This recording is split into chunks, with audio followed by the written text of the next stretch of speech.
Hello दोस्तों, GK उत्कर्ष से IQ में आप लोगों को स्वागत है। दोस्तों आज से दोस्तों डेली टेस्ट सीरीज स्टार्ट हो चुका है और यह जो है ज्ञान बिंदु का है। डेली टेस्ट सीरीज ज्ञान बिंदु जीएस एकेडमी। और ये जो टेस्ट है सभी एग्जाम के लिए अति महत्वपूर्ण है। दोस्तों आप लोग इस टेस्ट को दोस्तों डेली देखिएगा। दोस्तों डेली अपलोड करेंगे। आप लोग मेरे चैनल को सब्सक्राइब कर लीजिए ताकि जब भी सेट दोस्तों अपलोड करेंगे आप लोगों को समय से PDF मिल जाएगा। आप लोग टेलीग्राम ज्वाइन कर लीजिए दोस्तों, और डिस्क्रिप्शन में लिंक दे देंगे, वहाँ से आप लोग इस PDF को आप लोग डाउनलोड कर सकते हैं टेलीग्राम से। और दोस्तों उसके बाद आप लोग इस वीडियो को ज़रूर देखिएगा। दोस्तों आते हैं सीधा प्रश्न पर। आप सभी मेरे चैनल को सब्सक्राइब नहीं किए हैं तो कर लीजिएगा। तो प्रश्न होगा, बोगाज कोई अभिलेख में निम्नलिखित में से किस देवता का नाम उल्लेख नहीं है? तो इसका सही आंसर हो जाएगा ऑप्शन डी, अग्नि। और दोस्तों अग्नि जो है देवता का उल्लेख बोगाज कोई में अभिलेखों में उल्लेख नहीं है। और जो उल्लेख है उसको देख लेते हैं। वरुण, इंद्र, नक्षत्र, ये सभी बोगाज कोई अभिलेख में यह जो है दोस्तों उल्लेख है। अगला प्रश्न, युद्ध भूमि में बड़ी संख्या में सैनिकों के मारे जाने के बाद किस भारतीय गण अथवा राज्य की स्त्रियों ने सिकंदर के विरुद्ध शास्त्र धारण किया था? इसका सही आंसर हो जाएगा ऑप्शन बी, ये जो है अशोक। दोस्तों अशोक जो है दोस्तों यहाँ पर क्वेश्चन होगा। दोस्तों आप लोग को फिर से क्वेश्चन पढ़ दे रहे हैं ताकि क्वेश्चन थोड़ा लॉन्ग है। युद्ध भूमि में बड़ी संख्या में सैनिकों के मारे जाने के बाद किस भारतीय गण, तो वह भारतीय गण है दोस्तों अशोक। अशोक भारतीय गण अथवा राज्य की स्त्रियां सिकंदर के विरुद्ध शास्त्र धारण किया था, वह अशोक है। अगला प्रश्न, गौतम बुद्ध द्वारा किसके माध्यम से दुख निरोध का उपाय बताया है? इसका सही आंसर ऑप्शन सी, 4 आर्य सत्य। यह जो है 4 आर्य सत्य जो है गौतम बुद्ध के द्वारा जो है एक माध्यम है और दुख निरोध का उपाय बताया गया था 4 आर्य सत्य से। अगला प्रश्न, वीडियो अच्छा लग रहा है तो चैनल को सब्सक्राइब कर लीजिए और वीडियो को लाइक कर दीजिए। प्रश्न होगा, निम्नलिखित में से अशोक के किस अभिलेख का विषय प्रशासनिक नहीं है? अशोक के संबंध में क्वेश्चन है, वह कौन सा अभिलेख है जो कि प्रशासनिक नहीं है? इसका सही आंसर ऑप्शन एक, रूमी देवी का अभिलेख। यह जो है प्रशासनिक नहीं है अभिलेख, और जो प्रशासनिक है उसको देख लेते हैं। तो यहाँ पर दोस्तों ये जो रूमी देवी अभिलेख प्रशासनिक नहीं है, और जो है वह है इलाहाबाद स्तंभ लेख, रानी के अभिलेख और मानसेहरा का अभिलेख। ये सभी दोस्तों प्रशासनिक है, प्रशासनिक विषय से संबंधित है। अगला प्रश्न, गुप्त काल में महाबलाधिकृत होता था? इसका सही आंसर ऑप्शन सी, यह एक सेनापति होता था। अगला प्रश्न,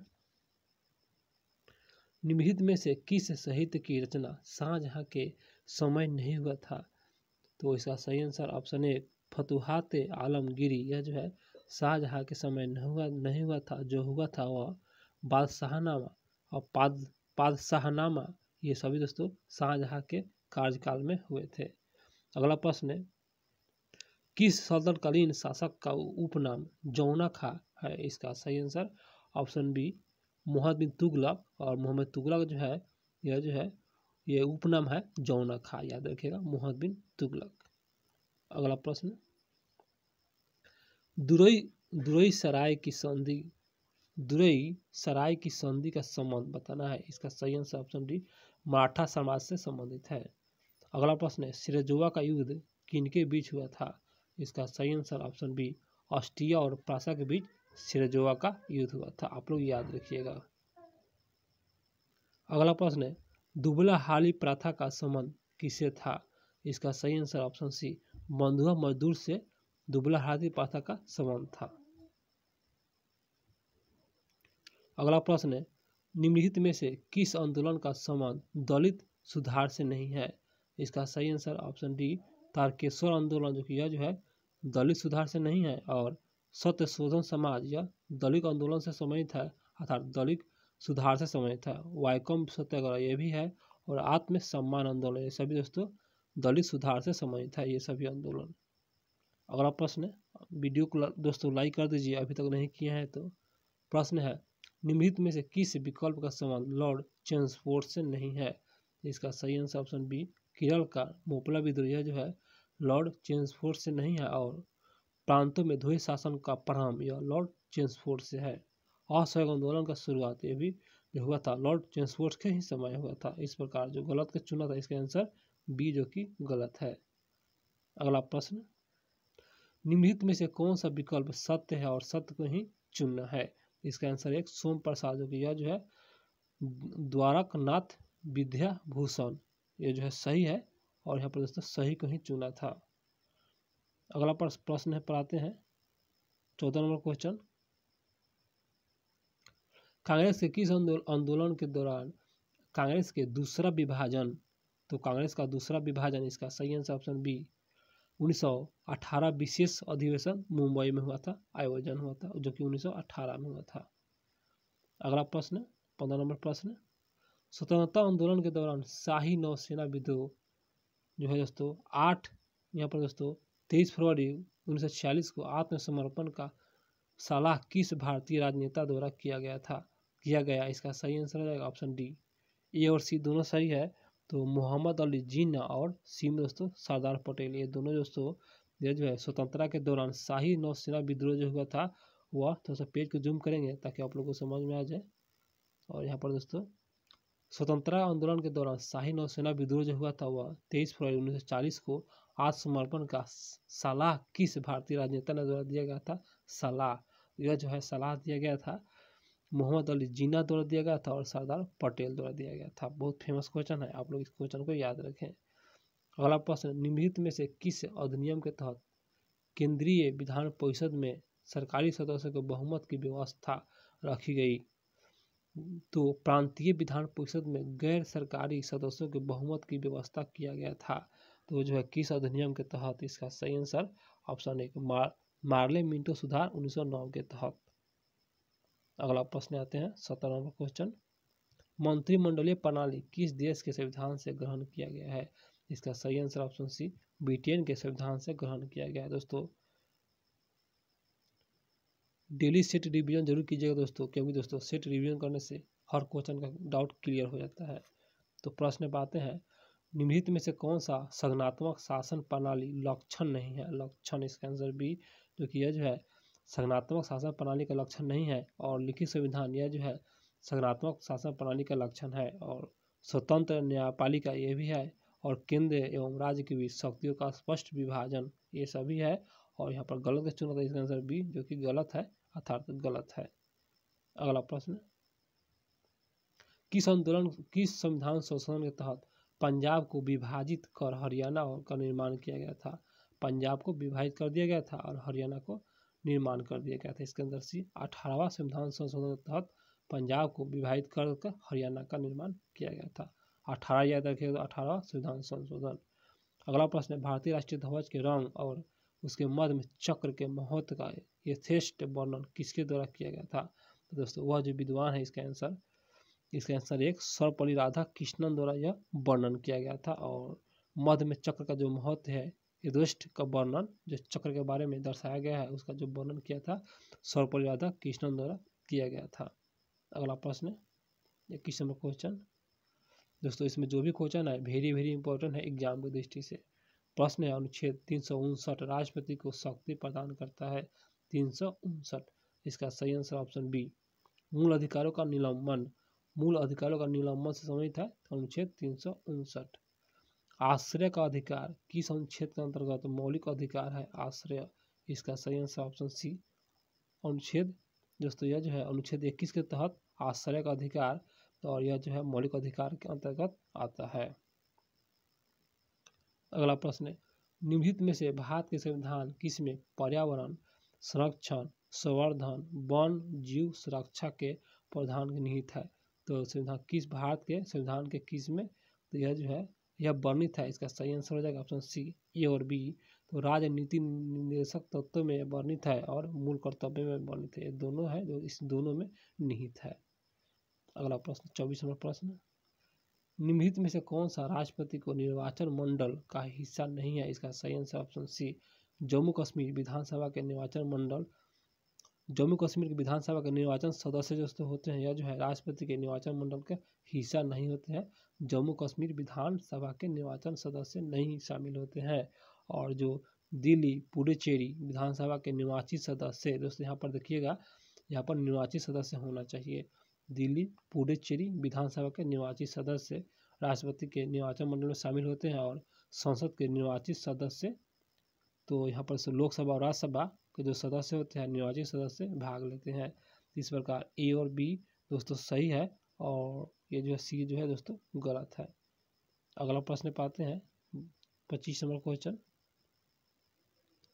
यहाँ पर निम्नलिखित राज्यों में से किस में पंचायती राज संस्थान नहीं है? तो कहाँ पर दोस्तों पंचायती राज संस्थान नहीं है? इसका आंसर सी केरल राज्य में दोस्तों पंचायती राज संस्थान नहीं है। हरियाणा नागालैंड में है, असम में है और त्रिपुरा है। नागालैंड, असम और त्रिपुरा एक जगह सभी जगह पंचायती राज दोस्तों व्यवस्था है और केरल राज्य में नहीं है। अगला प्रश्न है लोक प्रतिनिधित्व अधिनियम 1951 में प्रावधान है, तो ये देखते हैं इसमें प्रावधान क्या है। दोस्तों इसका सही आंसर हो जाएगा 26 नंबर क्वेश्चन, इसका आंसर डी राजनीतिक दलों के पंजीकरण से यह जो है प्रावधान किया गया है, राजनीतिक दलों का पंजीकरण से। अगला प्रश्न 27 नंबर क्वेश्चन, बिहार लोक सेवा आयोग अपने कार्यों का प्रतिवेदन प्रस्तुत करता है, इसका सही आंसर ऑप्शन बी राज्यपाल के समक्ष। बिहार के लोक सेवा आयोग जो होते हैं दोस्तों उनका कार्य का प्रतिवेदन जो प्रस्तुत करता है वह जो है राज्यपाल के समक्ष दोस्तों प्रस्तुत करता है।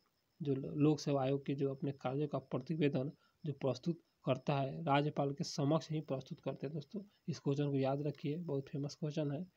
अगला प्रश्न, राष्ट्रीय मानवाधिकार आयोग के अध्यक्ष एवं सदस्यों की नियुक्ति के लिए गठित समिति में निम्नलिखित में से कौन शामिल नहीं है? अर्थात गलत कहीं चुना था, इसका आंसर बी लोकसभा का अध्यक्ष शामिल नहीं है और राज्यसभा का सभापति शामिल है, राज्यसभा के विपक्ष का नेता ये भी दोस्तों शामिल होता है और केंद्रीय गृह मंत्री ये सभी दोस्तों शामिल होता है, याद रखिएगा।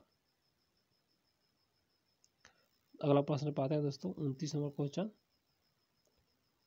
निम्नलिखित में से कौन सा विषय राज सूची में नहीं है? राज सूची में विषय नहीं है तो इसका सही आंसर हो जाएगा ऑप्शन डी सुरक्षा जो है राज सूची के विषय नहीं है, यह जो है संघ सूची का विषय है।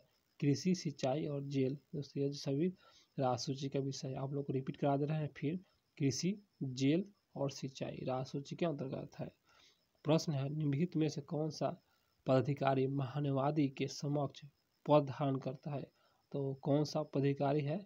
इसका सही आंसर हो जाएगा ऑप्शन बी कैबिनेट सचिव। अगला प्रश्न पाते हैं 31 नंबर क्वेश्चन, आगाती हवाई अड्डा इसका सही आंसर ऑप्शन डी लक्षद्वीप में अवस्थित है आगाती हवाई अड्डा। प्रश्न है ब्रह्मपुत्र नदी भारत में प्रवेश करती है तो कौन सा दरा से? इसका सही आंसर ऑप्शन सी यंगयाप दरा से ब्रह्मपुत्र जो है नदी प्रवेश करती है भारत में। अगला प्रश्न, राष्ट्रीय जल मार्ग संख्या 6 किस नदी पर है? इसका सही आंसर ऑप्शन ए बराक नदी पर अवस्थित है राष्ट्रीय जल मार्ग 6। बालमुरी जलप्रपात किस राज्य में अवस्थित है? इसका सही आंसर ऑप्शन बी कर्नाटक राज्य में अवस्थित है। बालमुरी जलप्रपात कर्नाटक राज्य में अवस्थित है। ग्रीष्म ऋतु में आने वाले फलों वाली बौछार वर्षा लाभान्वित राज्य है, बहुत अच्छा फलों वाला है, इसका आंसर एक केरल दोस्तों। ग्रीष्म ऋतु याद रखिएगा यहाँ पर दोस्तों, ग्रीष्म ऋतु में आने वाला वर्षा जो फलों को बौछार करता है केरल राज्य में जो है, इसका आंसर केरल राज्य। अगला प्रश्न पाते हैं, निम्नलिखित कथनों पर विचार करना है, सभी को बारी बारी से विचार करेंगे, उसके आंसर पता लगाएंगे। इसका आंसर सी हो जाएगा 1 और 2 अर्थात दोनों सही है, तो बारी बारी से देखेंगे। जलोढ़ मृदा में पोटास एवं चूने की अधिकता होती है जो कि सही है। जलोढ़ मृदा में पोटास भी शामिल होता है और चूना भी शामिल रहता है और इसमें मृदा संस्तर नहीं पाया जाता है, इसमें मृदा संस्तर नहीं पाया जाता है अर्थात सही है। और जलोढ़ मृदा में 4 भागों में वर्गीकृत किया गया है, जलोढ़ मृदा को 4 भागों में वर्गीकृत किया गया है जो कि ये भी सही है, इसका आंसर सी सभी सही है।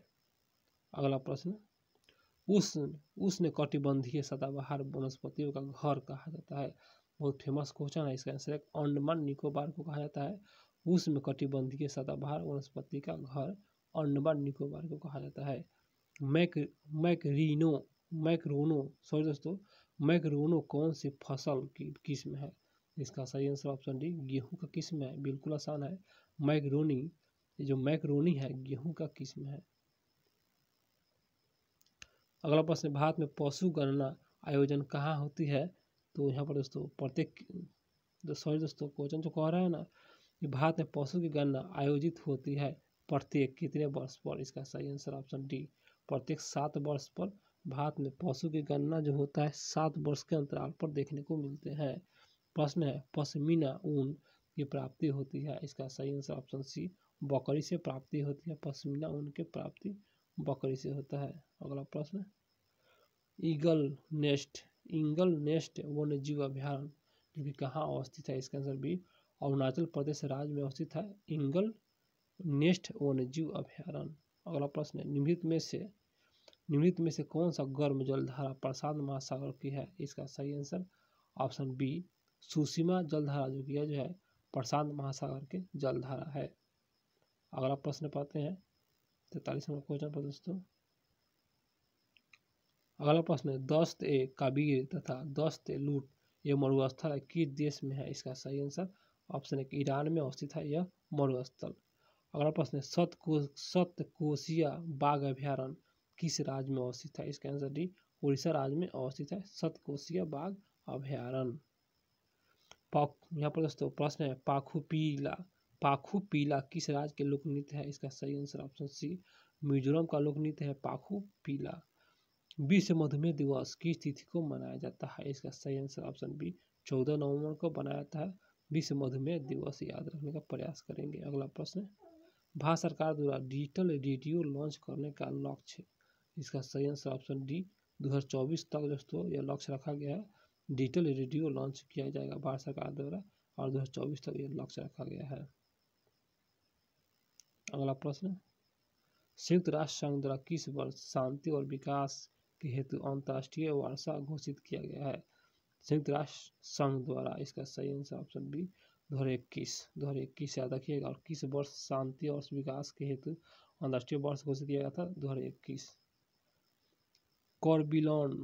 कॉर्बिलोन कप संबंध किस खेल से है? इसका सही आंसर ऑप्शन है कि यह टेबल टेनिस से संबंधित है। अगला प्रश्न, टाइम कीपर शब्दावली किस खेल से संबंधित है? बहुत फेमस क्वेश्चन है, इसका आंसर डी, कुश्ती से संबंधित है। दोस्तों मेरा वीडियो अच्छा लगा हो तो चैनल को सब्सक्राइब कर लीजिए और लाइक भी कर दीजिए दोस्तों, ताकि जब भी सेट अपलोड करेंगे तो आप लोग को समय से ये जो सेट है आप लोग को मिल जाएगा। इसलिए मेरे चैनल को सब्सक्राइब जरूर कीजिएगा। मिलते हैं दोस्तों फिर अगले वीडियो में।